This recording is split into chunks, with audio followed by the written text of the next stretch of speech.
All right, welcome to the show, everyone. Go ahead and throw up our video. I think it's time. Show our happy faces. I don't have that set up just yet, so we'll have to do that another time. But so There. Yeah. Oh, you had it. yeah, hold on 1 second. I've got to get this up as we fumble through everything because, yeah. Okay. So Looking this is good. This is what we wanted to talk about, the constitutional amendment here, right? Yeah, this is Constitutional Amendment C. So, let's just read this out loud. Shall the Utah Constitution be amended to make the following changes to the Utah Constitution's ban on slavery and involuntary servitude? Remove the language that allows slavery and involuntary servitude as punishment for a crime. And clarify that the ban does not affect the otherwise lawful administration of the criminal justice system. Okay, so Yeah, what are your thoughts on that, Dave? the way I interpret that is we're putting new language in there, friendlier, happier, more feels type language about allowing prisoners and jailbirds to perform laborious tasks that will provide restitution for the crimes that they have committed towards society. That's what it looks like to me. Now, if you scroll down on that page, you'll see an argument for the amendment. There's the effects, the fiscal effects. Now keep in mind, these word changes in the Constitution.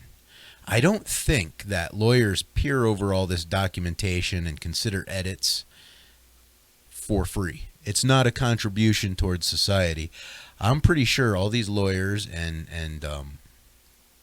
admin people are getting paid by the hour to do this. And if it's not going to change anything in the system, what they're getting paid to do is kind of just I don't know, look around for new words in the thesaurus to put in place of the old words and call it good. For what, though? So I always consider ulterior motives when the government does something in this kind of context. They want to change words. They want to change verbiage. And when you do that legalese kind of doctoring in legislature, I'm sure it changes loopholes, maybe opens up new gateways for people to press new charges or make new grievances, especially in the prison system. I mean, those people got nothing but time, and if they're not going to work, they've got more time. I think that's before we carry on, Betsy, does it sound okay? Are you still on there with us? I guess I could always just turn this up. Those people got nothing but time, and if they're not going Yeah, that's all right. I sound pretty good. Yeah. So that's the question. If there is restitution owed, is that still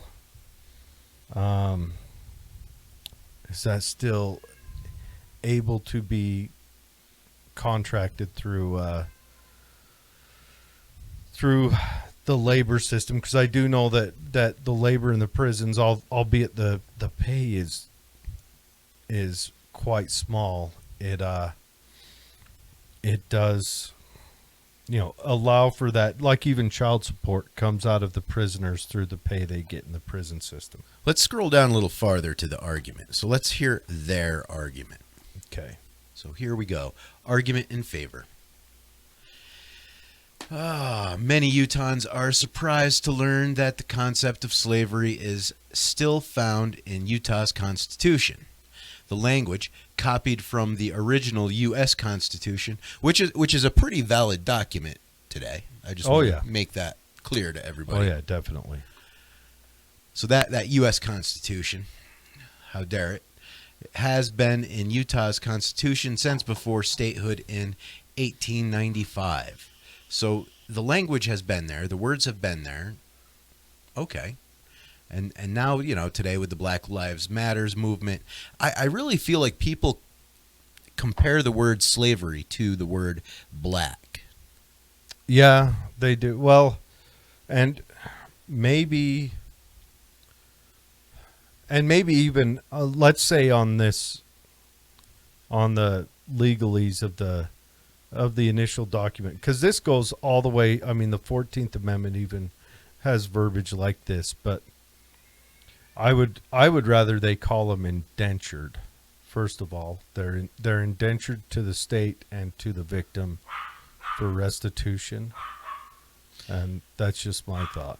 Right, but would you spend your own time and resources to make that verbal change in the Constitution if it was you can't or you can have this change, but Jared has to pay $2,000 or spend 2 weeks in the recycling bin separating plastic needles?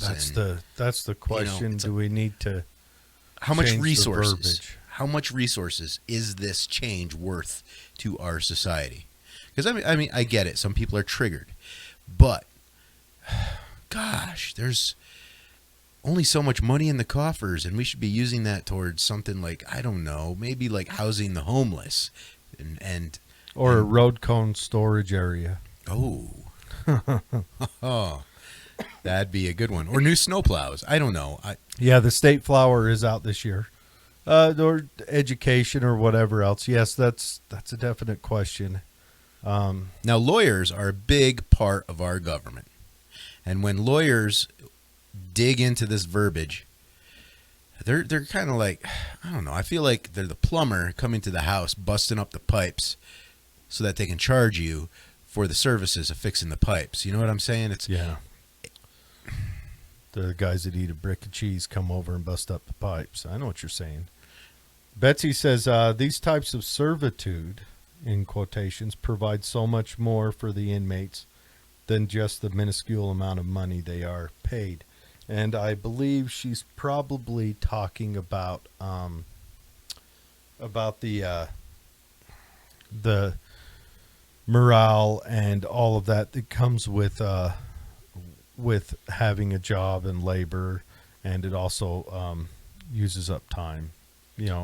Makes their time in there go by probably a little quicker than sitting in a cell. And to be honest with you, I know I'm probably not the most feels type person in the world. What? But I think hard labor is good for prisoners. If you're a violent criminal or a PP toucher, I think I don't even feel bad using the word slave when I talk about you. Yeah. Should I? I don't know. The verbiage has changed, or not changed, but the verbiage has more impact right now. So I think I would need to sleep on that. Yeah, Betsy, skill sets, dignity, sense of responsibility. There is a question about that, but it makes me wonder. I think I'd have to ponder it. I would like to see what the argument in opposition might be. Unfortunately, they don't put one of those up there. And that should be done because people should be able to get a whole... Scroll down. Let's just make sure that I'm correct in that statement. Yeah, I looked already. Full text of constitutional amendment. See, okay. Yeah. Now here's the thing, though. If you look at Constitutional Amendment A, it's another one of these types of amendments. They're talking about words that are like more gender neutral. So we're talking about making these edits to the Constitution. We're talking about having lawyers peer over this legislature hours upon hours, probably. I want to know. Yeah. And then there's debates on the state government floors of our buildings and institutions that also require time and money. I feel kind of like, I don't know, maybe they just don't have much to do over there. Okay, so neither slavery nor involuntary servitude shall exist within this state. So it looks like they're just, what they're doing is they're amending, they're taking out, except as a punishment for crime, whereas the party shall have been duly convicted. Okay. So it'll make it, I guess, voluntary action if they work inside of a prison. So maybe this one won't cost so much to do. Whereas they're just deleting a line. So they're not.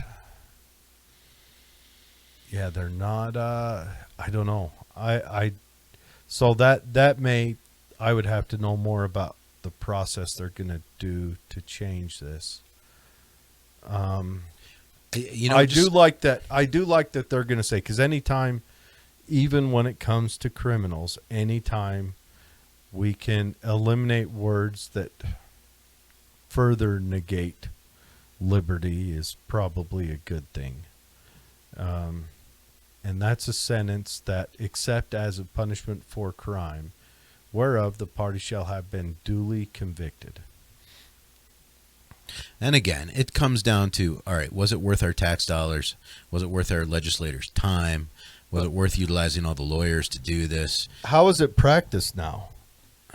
Well, according to everyone on the chat groups, this isn't going to affect the way the prison system is run. Yeah, because I don't think in Utah we have involuntary servitude. I think most jobs are not only voluntary, but kind of sought after. And again, I really feel like this is just pandering to the nation of snowflakes because, oh my God, we used a word that our ancestors used more often than not. I mean, I thought there was a lot to do in government, and I did not think this was one of them. Or at least I didn't think it was prioritized to the point where we could have an amendment in our Constitution. You know what's probably not? I haven't looked at all the amendments. I think I've looked at A, B, and C so far. But I can guarantee you that none of the other ones are about, hey, can Dave buy a lottery ticket in the mail and have it shipped to his house? I bet you that's not on there. I bet you the fact that I can't still buy alcohol through an app and have it delivered to my home. You know what? There's a flavor of ice cream, like a wine or a champagne flavor that they sell on the East Coast. And you can't have it mailed to Utah. Things like that. Just because of the flavor or the name, or is there alcohol? Well, there's alcohol in it. So a little drunk ice cream. If you want to talk about freedoms and liberties, man, that's cool. I like that. I want them to talk about my freedoms and my liberties that provide me freedoms and more liberties. I agree. Not feels. Yeah, I agree. Especially if my tax dollars are paying for it. Well, anyways, yeah, I would like to see how that works out. But anyway, so the dog's barking. Maybe that means she's here. So we just got to fill some dead space. But let's go ahead and have everyone comment on it. What do you think? I would like to, before I cast judgment, I would like to know how was it affected? How will the change of the verbiage affect operations? And that's a big question. But they are here. So pardon me for just a minute. Take some time, chew on it. Well, here we go. All right. So tonight's conversation is going to be exciting. This young lady was born in the USSR, and she'll have to tell us the rest of the story on that because I don't know it all the way. How I got in, I come. Okay, Kseniya, come on in, have a seat. This is Dave. Hi, Dave. Dave, it's Kseniya. Nice to meet you. And I dig your name. Thank All right, you. go ahead and put on the headphones. Okay, perfect. And you'll hear like a. Here, let's close the door behind you too. You'll hear hear yourself lightly. Okay. Okay, and we were just spooling up for you. Yeah? Yeah. So you were born in the USSR, correct? I was born in a country that no longer exists. A country that no longer exists. Well, some of us feel the same way here, but. And would you like a beer to start I out? would love a beer. Thank you. All right, I have some homebrew. I have some Guinness. I love some homebrew. Okay. Now, all I can say is when you open the homebrew, Yeah. just be ready. Grab her a glass also. Yeah, it's a heady bastard. But So if I wanted to share this, I would just go to your The happy hour, you can share it there, and we could probably pull it up. Perfect. Jared, you want to talk about this beer? Because it is Because we are live right now, correct? very nice. Yes, we are live right now. Hand me a glass, would you? All right. This is a Saison beer, and as far as I know about Saisons, they're a fast brew. So they're quite popular on Midwest farms and what have you because of how fast they brew. You don't have to sit and wait on them. I've got an IPA downstairs that I just got in the growler Monday, and that's going to be 4 more weeks before it's ready. Amazing. But it's a blueberry IPA. I'm excited for it. 3 weeks and counting down. Now I've got to go gentle on the pour so you don't get all the proteins. Thank you. Thank You you so much betcha. for having me on. You betcha. I appreciate it. Well, I'm excited for it. Now, we have different, kind of different. Let's move the camera in a little closer so that she kind of fills the Prost. screen a little bit. How do they say it in Russian? На здоровье, Nazarovia. мои друзья. I can't roll my R's. Spasiba. Nazbrudder. I can't roll my. Here, move the camera closer to her, so that we can see more of her. So we're gonna probably bring it all the way over. There we go. All right. So, you grew up in the USSR. How old were you when you left? I was 8 years old. You was 8. So you probably still have a significant memory of Oh, it. completely. Now, let's get and everyone except my mother and I stayed in Russia. So, Really? so So your father left. my father stayed, and Your my mom father- and I. My mom was a mail order bride. Oh, everyone actually. but. Yeah. Your mother was a mail order bride. Oh, that's next subject. But first, first we've got a lot to cover. Are we on the right podcast for this? Man. Welcome to the happy hour. Welcome to the happy hour. I'll need another beer pretty soon. So, anyway, you were. What was it like growing up in? Where at in Russia did you live? So Ufa, which is as far east as you can get in Europe before you cross over into Asia, right by the Okay. Ural Mountains. Really? Ufa, Russia. Yes. Okay, and beautiful. Yeah, it's a city of about 2 million people at the time, about a little over 1 million now. It's an industrial city. There's a lot of oil that's being produced there, and yeah, it's right near these mountains. It's really quite beautiful. There's a lot of wide open spaces, a lot of nature, obviously, and so it used to be the capital of the Central Soviet republics. Okay. And it's the capital of Bashkortostan, which is a region that didn't secede from Russia when the Soviet Union fell, and they elected to stay with Russia. So Now, my people are, Were they traditionally Russian? traditionally my family on my mother's side is Muslim Tatar, so Tatars. Central Asian nomadic Okay, tribe. so horsemen. Horsemen. Yes, exactly. from the steppe. Exactly. Yeah, I'm And- familiar with the Tatars. Yeah, and it's a fascinating history. The Mongols came upon this tribe. They took them over, killed everyone except the young boys shorter than a wagon wheel, and raised them to be the front lines of their army. And so in Russian literature, you don't even hear about the Mongols. You hear about the Tatar yoke, this 200-year occupation, and the Tatars are coming, this fear of the Tatars. So there was this 200-year occupation. So the Tatars ended up, raping and intermarrying with the Russians. And so my side is Finnish Tatar. So the Tatars, the Mongols, even occupied all the way up into Finland, which is why I'm so light-eyed. And you come from Norse heritage as well, then, which Exactly, the Norse Viking heritage. came down the Volga, and Yeah. that's where That's the red hair. Ivan and everyone Yes. else came from. Yeah, Yes. and on my father's side, I am Russian, so it's really funny. It's my people have raped, the other people, and I think subjugated the other people. all so- people have in You're not Yeah, alone, and a I'm Viking sure. too. yeah, that's my genetic heritage is from Rape and wherever pillage? up Right. there. That explains it. I don't want to throw it out there too hard, but yeah, so that's where a lot of my heritage comes from as well. And the steppe's an interesting place. A lot of horsemen grew up there. I mean, you got the Scythians were probably the originators. They were the first to have an armored knight called a cataphract, Wow. which they were the first armored knight, and they dominated. I mean, they're who killed Sargon of Akkad, and they didn't take over Akkad because Scythians didn't want cities. They, you know, and it was a female queen.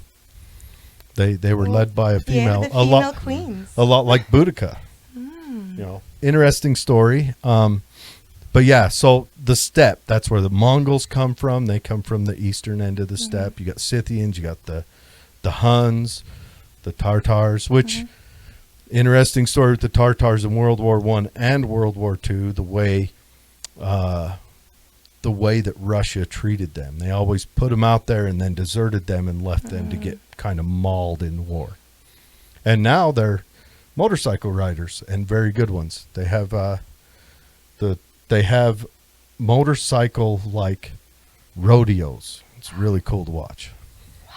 Like you see motorcycles, 6 of them lined up, and guys doing a pyramid on top of them, riding around a ring. That doesn't sound dangerous. I'm sure training for that's interesting. But yeah.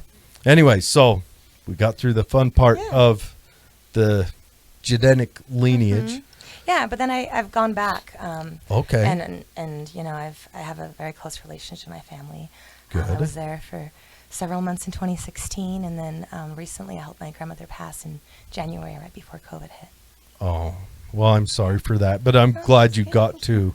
Oh, it was one of the Be most there with her. beautiful and difficult experiences of my life. You know, full circle of life. My grandmother changed my diaper, and I got to change hers. We don't have hospice necessarily in Russia, and since we're Muslim, we're steeped in tradition and superstition. So it's interesting the way that we kept the body for a full 24 hours in the home, shrouded in a sheet, and all night long, the women of the family would just jovially talk and joke in the room with her. Kept her company. Kept her company because the soul, you know, kind of stays around, and then so she still knows that she's surrounded by loved ones. We cover up all the mirrors with sheets. Yes, yeah, that's a. No, why do they cover up the mirrors? So the soul doesn't get trapped in that. Yeah, home.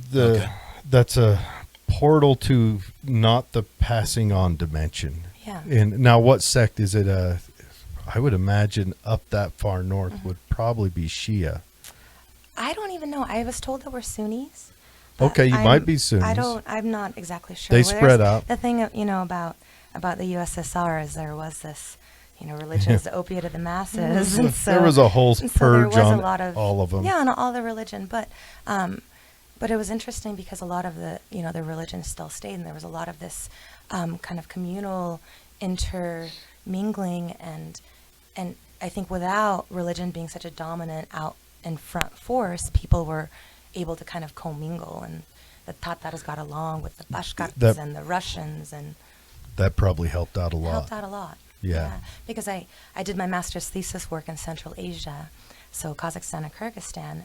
I got my master's in international development economics, and so I argued the opposite of development theory, which dictates that in order to lift women out of poverty, you need to titleize, formalize, and individualize land. And I went in and said, well, here is an example of this microcosm that went from the commons down into the private hands, into private sector really quickly. Let's see how women, you know, really made out when there was this mass formalization of land. And it turned out that a lot of women have a very, very few women, I think something like 10% of the country actually has formal access and title to their land. Primarily, I think, because since the fall of the Soviet Union, there has been a resurgence of religion in Central Asia, especially. Oh, yeah. The, you know, the Muslim Orthodox. faith. Or yeah, but very, very almost, you know, like it seems like the rest of the Middle East is kind of seeping into Central Asia now, as far as like really totalitarian types of religion. So it's like the breadwinner bias is becoming a lot more pronounced. There's a lot more of like women covering than whereas before, you know, nobody covers. My family's Muslim, but we eat pork. My grandmother drank until, you know. So the you're as last Muslim year, as I am and- Mormon. Exactly. Cheers to that. Cheers. Yeah. I like it. Yeah. So Inshallah. that's quite interesting. See, I can tell you most of the military history of a place, but when it comes to cultural history, Yeah. You are so smart. I am not. No. You're telling me things about my people I don't even know. Especially the motorcycle thing, huh? I mean, I especially that. I have a passion for steppe people, for people from the steppe, the because unconquered. They've never been conquered, I don't think. and they're the only ones to conquer Russia.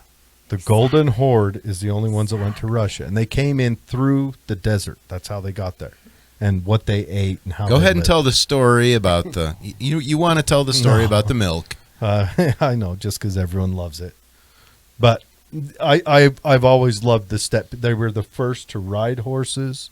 They initiated that bonding with that creature that elevated them, and then they were undefeatable warriors. They just became this undefeatable force, and it was not until the firearm, till the gun, that horse archers were defeated, and the gun was invented to defeat horse archers. No, I thought the gun was actually before the Mongolian people. It was invented. The Chinese had It was gunpowder invented- for quite some time. The gun was invented while Mongolia had northern China, Manchuria, a lot of the coast down. Well, they the were all east tied end. down. Yep, it was invented in kind of under servitude. Okay. But yes, so now life in Russia, growing up, what was it like? We all have pictures of. Here's what we picture: Bread lines. turnips, the Lada. I also know cars. Vodka Yeah, vodka. My grandmother did make her own vodka. It's true. Nice. out of Nice. potatoes, right? I'm building a course. still soon. The only way. Everything else is just. I'm building a still, Sparse. so I'll take my hand at. I actually got a potato it. vodka story. We're in a C-130, and I think we landed in Turkmenistan or some one of those stand countries, and we're not allowed to get off of the plane. And so the locals come on, and they're like, "Well, since you can't get off the plane, we'll sell you this wonderful potato vodka." And you can tell it was a home brew. And I got to buy one, and I was so excited because I've never had potato vodka before. And, I was young. I was very young. And so I stashed it in the airplane, and we flew off to Germany. And as we landed in Germany, somebody unpacked my ruck, and out comes the potato vodka. Smashes on the floor right in front of everybody. Did you lick the floor just to try it? Bunch of freaking officers. Yeah. So I never got the chance to try the Russian potato vodka, but I heard legends. I got a revenge on a second lieutenant for you. I spilled diesel on his sea bag one time, and all his clothes smelled like diesel the whole time we were in the field. So revenge was had. So Yeah. So. did life you in have a Russia. lot of? Turnips and vodka when I was little. Yeah, Was there tell a me lot about 8 years old. Like, can you remember when you were 8? So I can remember. Okay, so Now you're 8 years old, so mostly life. what I remember is life in the country. So housing was codified in our constitution, so everyone had the right to a home, but not just a home. Like every family had an apartment in the city. Usually, it was the worker co-op that paid for it after 7 years of work with a certain employer that gifted you an apartment. But then they would also give you a plot of land in the country. Really? So every single Russian family has a plot of land in the country.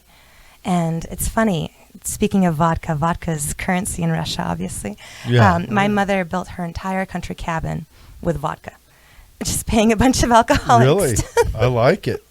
Yeah. Now the black market was Yeah, huge in Russia. Huge. That's how They they made had- the pyramid, wasn't it? I believe they paid them in Beer. beer. Oh yeah, Yeah. the pyramid Mhm. was made with beer. I would like to get that recipe. Supposedly it's a huge antibiotic, but in Russia they had like a teletype machine that civilians could get their hands on, and then they used it to subvert the government by saying, "This store has sausages," and everyone would run to that store. They would travel, days to get to the store that had sausages because rarities were a rarity, but it was a teletype, and it was used to run the black market over there. Now, Interesting. I wasn't but there. The thing I have to say is this whole scarcity thing that is portrayed in Russia is, to me, it was never apparent. I don't remember our table ever not being covered in food. I mean, that was what we did as Russians, as we would gather together as a family and friends and eat and drink. And the interesting thing is, because we have this access to the land that is ours, 80% of the food under the Soviet Union was grown, usually by our grandparents, out in the country. So they would go kind of Self-sustenance. retire to the Retire. So, and yeah, when and then you they guys stopped would bring working, the city to support them when and they we needed yeah, it. and then the weekends, the rest of the family would come. The grandchildren would usually live all summer long with the grandparents. Yeah. And help grow the food. Like, I was gifted my own little strawberry patch when I was 3 and had to tend to it. And, you know, and there's a big culture of foraging and canning and pickling. And so we would preserve a lot of our food. I actually have still a picture of my aunt's fridge from when I went back in January. And most of it is just cans of things that she made herself and maybe milk. And we would buy, chickens from the neighbor and raw goat milk from the neighbor. Just and whoever had what in community. Yeah, it's actually, and it's still to this day, we have these, these villages and these little communities out in the country where people do that. And, you might have one little store where you buy beer and other things. But, and the great thing about that is the waste is my aunt's trash can. It's this small, lives on top of our counter. She fills it once a week. And it's because there is no packaging. You bring in a pail of tomatoes from the country, and our grandparents at like 80 years old would ride the public transport with huge buckets of like cabbages. I mean, my grandmother, 92 years old, she died because she wanted to die. And the summer before she died, she was still tending the garden, still growing food for her offspring, which is really lovely because our grandparents still have economic place in our society because they're providing the food. And they have to use their brains and remember the timing schedule of when to plant and when they watered, and they're out there in the sun getting vitamin D, moving their body, and they have purpose. So our grandparents, they live for the countryside. And we don't really have old folks' homes. We don't really have, I don't know one person with dementia or Alzheimer's in Russia. And I think a big part of that is because of this The culture sedentary life that yeah, gets exactly. inherited over here. But we have Netflix, and I don't know. But yeah, Russia is modernizing quite fast. It is. So in certain areas. I think that 80% is down to only 50% now. But still, 50% of our food is grown ourselves, all organically. Now, when we I don't grew up, use any sort of chemicals. when I grew up, my grandfather always had a garden, and he did a lot of foraging and such. And but he was an old Depression guy. He'd eat the knuckle off your chicken bone. It was terrible to watch. I think everybody had a garden back then. Yeah, he like if you didn't kill that knuckle on the chicken bone, he'd go for it. You hear him over I there. kill the knuckle on the chicken bone. You hear him over there grinding on it for a minute, just wincing. No, I remember being in the village, and we plucked and killed the chicken in the morning. And then the rest of the day, you would have all sorts of different meals from different parts of that chicken. Well, as you can see, as you walk in, I hunt as well. Yeah. So I am very familiar with harvesting, processing, and packaging live or animals, livestock. You know, I would love some venison. I'll buy some off you. You don't have to buy some. I'll just hand some to you. I think I got a little bit of backstrap left. That my God. deer was shot 2 years ago, and that means hopefully next year I get to draw out. But I'll be able to One reach deer you has some. fed you for 2 years. No, Oh, he ate that the first week, probably. I hold some back. Yeah, but no, I have to supplement it with meat, and this year was in the mix, so I didn't go get an elk either. And but yeah, I'll give you some venison on your way out. But yeah, it's usually around Utah every 3 years is when you draw. Okay. It's kind of the timing. Unless of it's it. a moose. A moose you get once in a lifetime, right? Yeah, moose once, and there's once in a lifetime deer hunts and elk hunts and all, just whatever. But yeah, it breaks down by region, pressure of the animal. Need to start cat hunting because that's making it hard to hunt deer. Though I don't know if I'd eat the cat. Cat hunt? Mountain lion. Huh. Yeah. All right. I don't know if that'd be good. But anyways, so growing up in Russia, you had this idealistic childhood where you've got summers with your grandparents, which I grew up next door to my grandpa, and I was there every day. So that is, I think, a no more perfect childhood than to have your grandparents there. Yeah. And country and city life mixed in and blended, and okay. Yeah, and it was beautiful. I mean, I love that one thing the Soviet Union did really well was this fosterance of or this bolstering of art. And so there were these like children puppet theaters that my father would take me to. Now, what year did you leave? 93. 93. So you left right after the fall. The fall was in 89. Now, you hear the nightmare stories of all of these totalitarian communists and their struggle sessions. Now, obviously, a 6-year-old wouldn't have been involved in that, but your parents, did they have memory of that?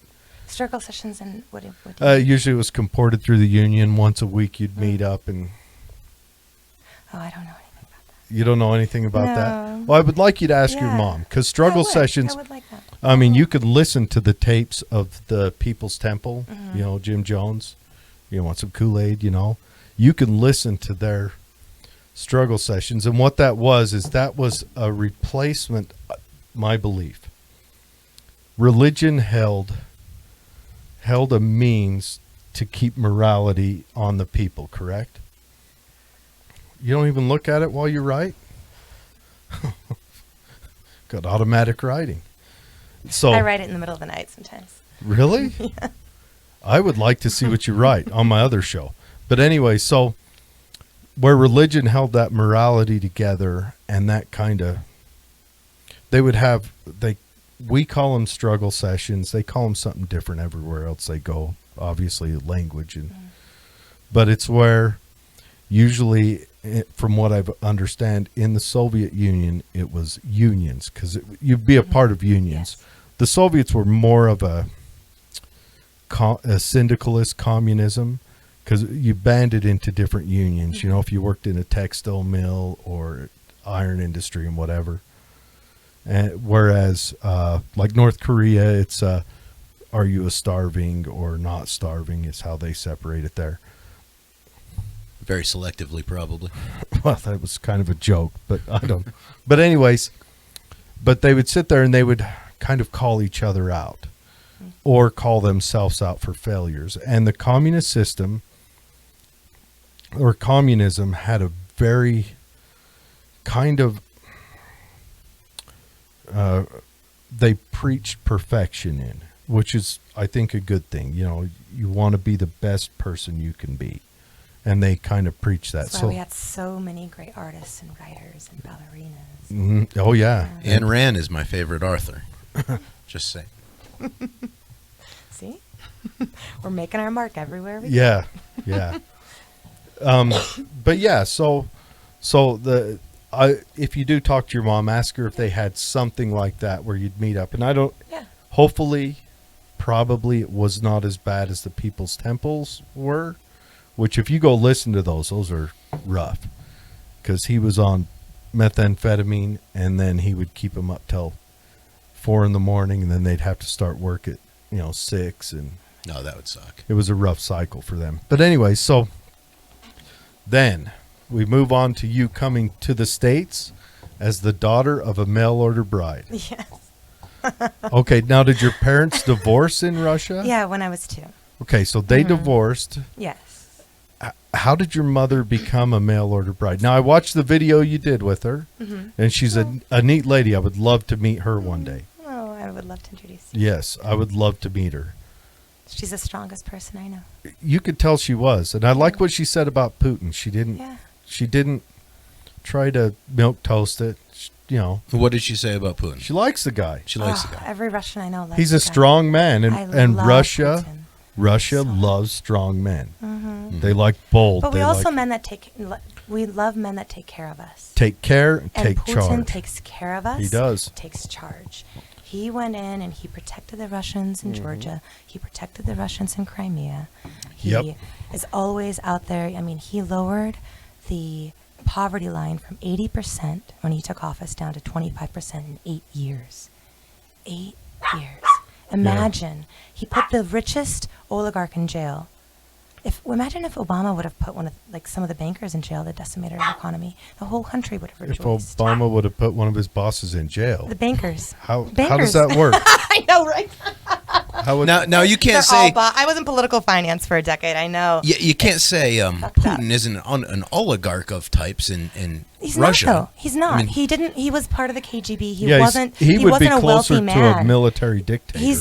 But he's not a dictator in any sort yeah, of sense but of he's the not. word. But he would. I'm No. just saying he would be closer to that. no, than didn't an they just oligarch. elect him for life? Or, No, or he's capacity super of wealthy life? now. Because they love him that much because he Yeah. has improved their lives and they see other people that are vying for power and nobody has the heart of Putin. Like honestly, he's a good dude.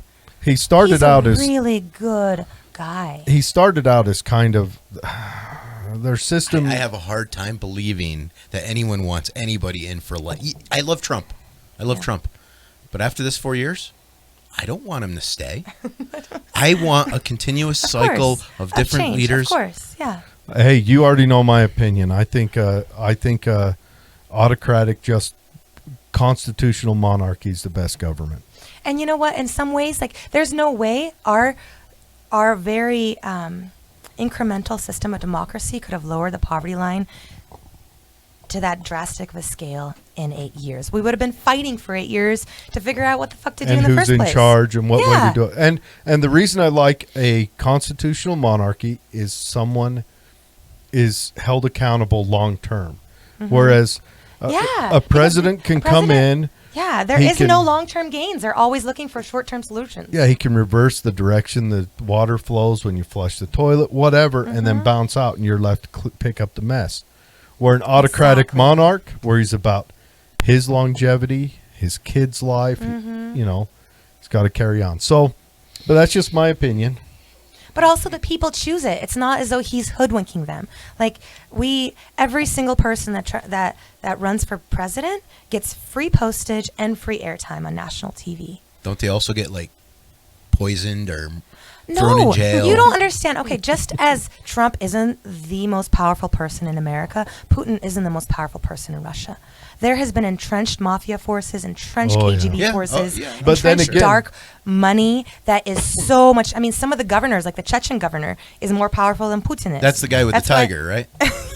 That's why Putin can't go in Actually- and really do anything in Chechnya. But it was the Russian mafia that carried you through the dark days after the collapse. Exactly. They were your supply Exactly. lines. They were your police. They were your protection. Dude, imagine 80%. My mom went back in 97 after we left in 93. She'd never once seen a homeless person in her entire history of living in Russia. And she was crying because she saw homelessness everywhere in 99. In Ufa.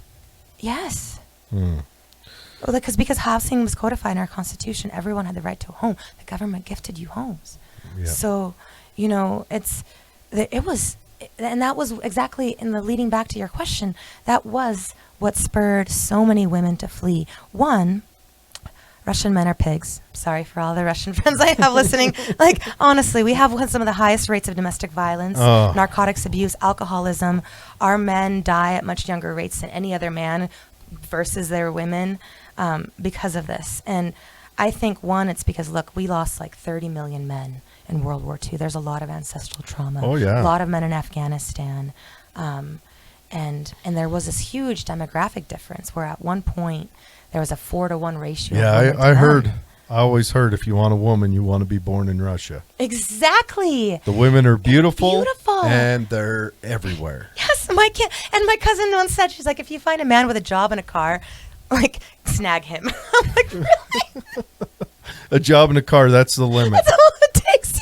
Man. Yeah. He No, doesn't- and he that's why doesn't you even see have to all have, these like- beautiful, standards. beautiful Russian women with very, very fugly Doesn't men. have to have and like abusive a men. a And good they cook and they laugh. clean and they, they're docile for the most part, but they know when to take charge and great mothers, and they're beautiful. They stay thin. They wear stilettos everywhere. They love to dress nice. It's a really great life for a man over there. Man, I'm heading to Russia. Why do you think there was this phenomenon of mail order brides? Is one, I think in some ways feminism shot a lot of women in the face. And I'm a feminist, but in a different feminist, where I come from a very traditional background, and I value the role that women have naturally, where we don't have to be like a man in order to maintain our Kind power. of a fifth wave feminist. Yeah, exactly. Okay. And I so, can dig it. And so I You think a lot of- understand that there are distinct differences between a man and a woman. exactly. Both have their strengths. Strengths. Yeah. And yeah, I would rather a man fight a battle for me. Like, honestly, he's better at it. He's stronger. He's probably going to be faster than me too. Well, there's You know? not just that, but Yeah. you can't propagate yourself if you're out fighting battles. Exactly. And so I think there was this, and I wrote a paper for my master's about the importation of love and care, likening caring labor to this migration stream of the mail order brides phenomenon from Eastern Europe, where it was, the West looking for love and care from, economically disadvantaged locations, whether it's, a Filipino maid going to provide, caring labor as a nanny for a Saudi family, leaving her children, to waste away sans mother, but, sending them remittances, or, all these women that came from, Russia to supply caring labor, the cooking, the cleaning, the loving, the sex, the shut up, you don't speak the language, so you're not going to Or fight even with if me. they just came over here to work in, say, as a maid at a fancy hotel. Exactly. So that's an interesting thought. Like a So- culture jumped far enough ahead that it lost something. Exactly. And another culture filled that vacuum. Exactly. Sounds like capitalism. It is exactly like capitalism. Exactly. And saying. so you can't blame the women, because Oh, I they're would- looking for one. The men are abusive, narcotics abusers, and we have all of this glut of like bootleg movies coming in showing Richard Gere sweeping Julia Roberts off her feet and being kind and loving and good to her, where we hadn't experienced that in our men very often. And then two, like my mom saw the writing on the walls. There was, you've never lived through a complete collapse of your entire system. Well, we so might. it was terrifying. I see The that. good news is- I see the signs pointing With in that our direction. system Yeah. isn't as entrenched in every part and parcel. So that may be our saving grace. Saving grace, exactly. So it was terrifying, and so a lot of women just wanted to get out. And she had a daughter, and she wanted to, I gotta get out. I want to So go to America. when she's on the and we mail were fed order, this, like, this is the land of dreams. The streets are paved with gold. The city of light on a hill. You got to go to America, fucking America. And so, my mom, took some pretty pictures, it's in a magazine It's in a back magazine. then. Yeah. And did she start off? originalmatch.com. I have a an 8-year-old daughter. No, it's like, it's tiny. It's like But a she blurb. didn't even write in there that. Did he get a surprise when your mom gets off the plane? No, he and- knew everything. Oh, the thing so- is, she didn't know that he had 3 children living with him full time, and that he wasn't, an engineer, but he lived in a trailer home. That he had paid a Russian woman to write poetry for him, his translator. So she ended up de facto falling in love with a Russian woman. And he wasn't. Was he a nice guy? No. Did he didn't even fill that role. No. All he wanted was someone to take care of his kids and clean and cook and Mother be a flower. You might as well have been Sex Russian, slave. huh? Yeah, motherfucker. That's messed up. It was, but the thing is, my mom could have handled anything, but she found out that his kids were completely sexually deviant. These 2 boys that were not much older than me. Oh, no. And watching porn all the time, like Oh, at no. 10 and 13, And you're and I'm having to sleep in a bunk bed with all the kids in one room, and so she would sleep with me every single night, and so they did something that was like terrifying to her, and so she left, and we were homeless for a while. The Lutheran church took us in. We slept on couches until we got approved for Section 8, and then we had an ICE interview whether we were going to be deported or not, because she didn't, end up staying married to him. And it was interesting because I was just like reading the whole time, 3 hours, and I was an only child, and books were my best friends, and they said, hey, I'm going to let you stay because we need more little girls like you. Good. So, thank the universe to that ice agent. Yes. Bless you. Outstanding. Well, I'm glad you came. So, you came to America. Yeah. Crappy situation. Why? Yeah. Why? I didn't know poor guys bought them. I thought that was... Let me ask you this. Well- Are you happy that you got to stay here? Or when you go back to like Russia, you look around and you're like, I could do this. Now, you've traveled everywhere. Yeah, 44 countries, lived in 9. So that's a really interesting question. So I think if I hadn't left, I would have been very happy in Russia. But because I've left, I can't be happy there anymore. Mm. But I'm also not quite happy here because I see the flaws in our system that I think could be better. And because I fell in love with America so much, I wanted to be an American, refused to speak Russian for a decade, my first decade here. And so I know what it can be, and it fails me and us every time.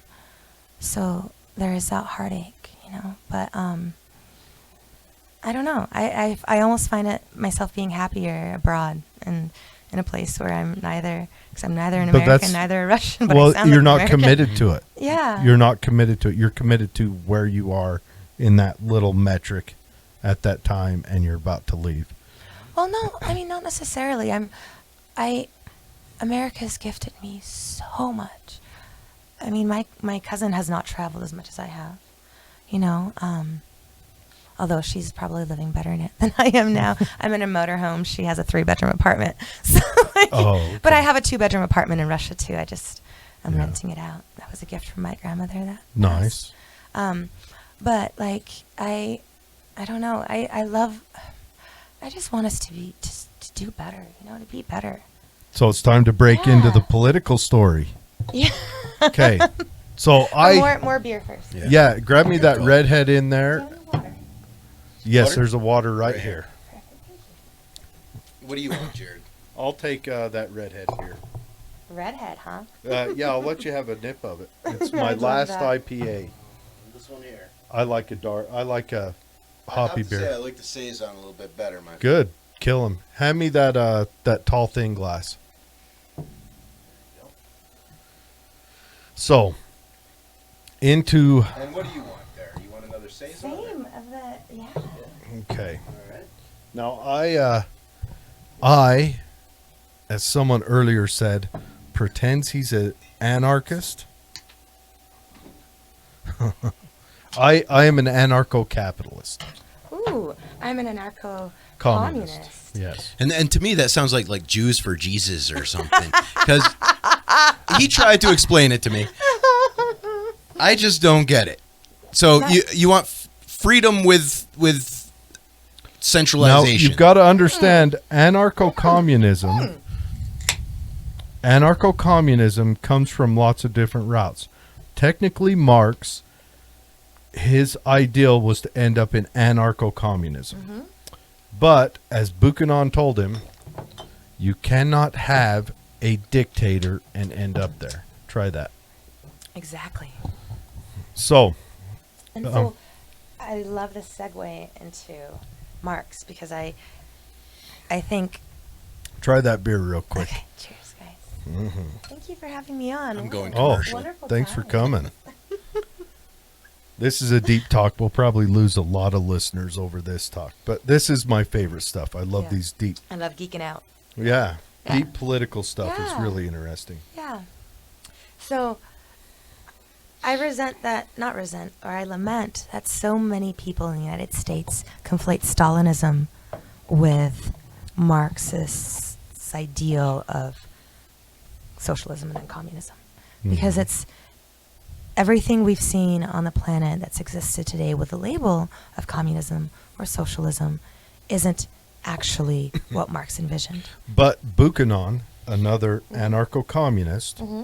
who here, I'll steal that back, and I'll let you have the Saison. Hand me that. Oh, man, I want that one. Now you're Oh, familiar you with want this one? You're familiar with Marx's go ahead. history, right? Hand me that. I mean, he glass wasn't and- exactly the most stellar Oh, I know. individual. Oh, I know. I wouldn't know. want to call him a I know. brother. I know, but Trump isn't a stellar individual, and I like some things that he's done. So, like, Hand me that glass, would Gandhi you, Dave? slept with little kids. You know, He did. Yeah, he did. So, Not just little kids, but his daughter-in-law too. They don't talk about that in they history don't books talk often, about. do I they? know. We elevate these people, and we forget that they're humans, and every human is fucked up in his own particular way. So Yeah, that's true. I like Buchanan better than I like Stalin or Marx and Stalin, but that's an easy draw. Yeah. I mean, I like Satan better than I like Stalin. Ooh, same. He killed my great grandfather. Yeah, and Who, Satan or Stalin? Both. Okay. same guy. I Buchanan. shouldn't joke about stuff like that. I'm sorry. Yeah. We just fair warning. We have very. Dark sense of humor. Dark Me too. senses It's of okay. I humor. get you. My wife always yells at me about, "Oh, David, I can't believe you said that. You're so rude." And I guess sometimes I am, but at least you're taking it with a grain of salt. Thank you. I love it. I love to laugh. So thank you. the Buchanan wrote Stalin a letter, and this is when Stalin was living in England when they were setting up the Paris Commune. Now, Stalin, whenever communism started to try to flourish, would run away from it because that's when they would get shot at. Of course. Buchanan ran to it. He was at the Paris Commune. He was at the German anywhere they tried starting it. And he wrote him a letter and said, "You can't have this with the totalitarian guiding it into utopia, because totalitarians never leave." And that's where Marx truly went wrong. It's because that's in his design. You have a strong man that leads it. But it wasn't though, and in his, I mean, he believed that. Now, we there gotta is go, a we big- go from feudalism to capitalism. The people tire of capitalism, so they choose socialism, and then they move into the utopia of communism. And so it is the people's choice. It cannot be from the top down in any sort of way. That's why the USSR was state capitalistic, and Venezuela is a totalitarian regime, and every sort of label of communism that's been present in our history has always been something different than what Marx envisioned. And so, we can argue against communism, and I'll join you because, dude, Stalin killed my great grandfather. Yeah. But I believe that there is, capitalism is failing us. Capitalism is a hungry ass beast that always It is. needs bigger markets and more food and more people to consume, and eventually will run out. But capitalism what has done happens? something that nothing else has ever done. Wait. You really think we're going to run out? I mean, I'm looking at the galactic map, and I'm thinking, okay, Elon, it's time to go mine an asteroid. I mean, there's so much more out there. Yes, but do we really want to do that? Like, Well, why? here's Why? my question. No, my question, you're going to say that capitalism has lifted the most people out of poverty of Yes. any person, of any system in existence, and I will say false. Okay. Because it's communist China that out of like the 1 And billion people that I are would- lifted out of poverty, it was the vast majority are communist. Well, Chinese. India makes the second most. But it's still communist China far surpassed India. Yes, Did and they? I wouldn't Yes. call it communist China anymore. It's definitely state-run capitalism, It's but the same way fascist. as USSR, It's- and it's fascist authoritarianism. It's fascist China Well, aren't we state-run capitalism? in a lot of aspects. I really don't see much We are. different. No. This And isn't that's the thing- capitalism. and that's the thing that I was talking to someone earlier today, and I was like, hey, people hate communism because the USSR through force seized the means of production as far as land goes, but so did capitalism. In transitioning from feudalism to capitalism, there were all of these serfs that had, were able to use the commons to provide their self-sustenance. All of that land was suddenly encapsulated into private hands, same as it was in Central Asia.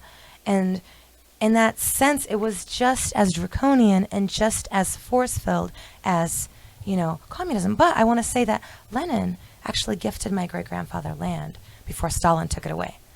So, if the USSR had been able to follow the pathway that Lenin envisioned, under which we had more foreign direct investment than any other society in think the if- world, that we would look like a better Finland. I think if Trotsky would have followed Lenin, there would have been a a much better boon. A much better boom. You know, And land granted, I is mean- gifted. Land is gifted by taking away. So, whoever owned the land before your grandfather was taken from. So, I mean, no matter which way we look at this, land will always be taken. Lenin killed killed plenty as well. Yeah. I mean, he Stalin doesn't. killed He 30 doesn't. 60 million. It's the 30 million factor that we have in the West is actually in Russia. Like my friend said, no, it's actually 60 million. Yeah. Imagine what they say in China. People, I know. China, it's more like 83 million. The numbers. Yeah. These are people hand in hand. That's a mountain of skulls. Yeah. And that's what, and so they, you know, the people, the army came in the middle of the night. They took my great grandfather, and we didn't know what happened to him until 91 when the archives were opened. We found out that he was tortured for 3 days. So you didn't even find out under We didn't- Khrushchev. We didn't even find out until the archives were open in 91. Yeah. Oh So my for 3 days he was tortured so Because badly that Khrushchev he lost released his a lot eyesight. of stuff. Yeah. Oh, gee. And Why'd he they was killed. torture him? What was Because he was a nobleman with land that fucking Lenin gave him. Like so he was a kulak. And kulaks aren't even And we're- noblemen. Kulaks yeah. are just farmers that Farmers. knew how to farm. Exactly. Yeah. So and then my family was basically made homeless, and the only reason we weren't sent to the gulags to spend, you know, the rest of our ancestry in indentured servitude is because my great grandmother was a healer and a doula for the village. Okay, so she So she's had an a important place in the had a society. specialty skill. Yeah, exactly. And But it's they rough. had to, And I the way they survived is they foraged and they, you know, picked frozen potatoes off of just plucked fields and made nettle soup and dandelion salad and. yeah. So you can eat dandelions. You can eat dandelions. I grow them. I planted dandelions in my garden They have- because I eat them. I like dandelions on cookies. Yeah. Dandelions are very good sprinkled on cookies. I like dandelion tea. I've always And told my dandelion wife we tea can fights eat cancer. dandelions. It fights cancer. Yeah, That's and- how I healed cancer at 26. Okay, we got to come to that in a minute. But Yeah. on cookies, they've got that hint as you bite it, and it's delightful. Like baked dandelion or raw dandelion? Or I'd love You- a dandelion I cookie. spoke- dandelion flour? I, Ooh, it's like, I feel like I'm Forrest Gump. You want some shrimp? Bubba dandelion. Bubba dandelion?